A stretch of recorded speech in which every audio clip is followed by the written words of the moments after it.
Les gens croient qu'on s'ennuie ici, qu'il n'y a rien à faire, mais il se passe tout le temps quelque chose. On veut inspirer les gens que c'est possible aussi de faire sa vie ici. On est allé visiter une boutique écolo qui vient d'ouvrir sur l'île d'Entrée aux îles de la Madeleine. C'est un endroit isolé, mais genre vraiment isolé. Pour ça, on a dû prendre 3 avions et un bateau. Il y a 2 traversées par jour, mais comme la vie est bien trop courte pour ne pas la vivre dangereusement, on a préféré embarquer sur un petit bateau de pêche avec des jeunes Madelinots. Je suis un quart des îles de la Madeleine. Sur l'île d'Entrée, il y a à rien pantoute, à part 2 dépanneurs, une église anglicane, Je cherche le Tim Hortons. une 50aine d'habitants, principalement des anglophones, et une grosse colline. Mais sur l'île d'Entrée, il y a aussi Laurence, une Québécoise originaire de Saint-Bruno, qui est venue s'installer avec son chum pour créer Nada, un commerce éco-responsable qui veut rassembler les touristes et la population locale. Je fais des vêtements avec des matières récupérées. Je viens récupérer des vêtements puis des tissus dans les centres de matières résiduelles, chez les ménages, dans des cégeps. Puis sur le café terrasse La Marina, on va offrir des boissons non alcoolisées, du café, du kombucha, des sorbets.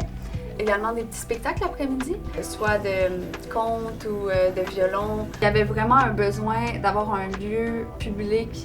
Donc on s'est dit qu'on allait ouvrir un café justement pour pouvoir permettre aux touristes, quand ils viennent pendant l'été, d'avoir un lieu juste pour pouvoir s'asseoir à l'ombre, boire quelque chose en attendant leur bateau. Mais aussi pour les habitants de l'île d'Entrée, d'avoir un lieu où ils peuvent se réunir. On veut faire une petite programmation de musique pour eux.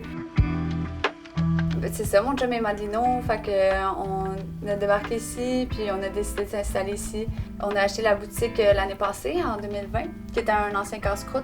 On s'est lancé dans l'aventure, puis depuis, on regrette vraiment pas, là. Moi, tranquillement, je m'installe vraiment pour faire ma vie ici. Les gens connaissent pas forcément trop l'île d'Entrée, on est sur l'archipel mais un peu à l'écart.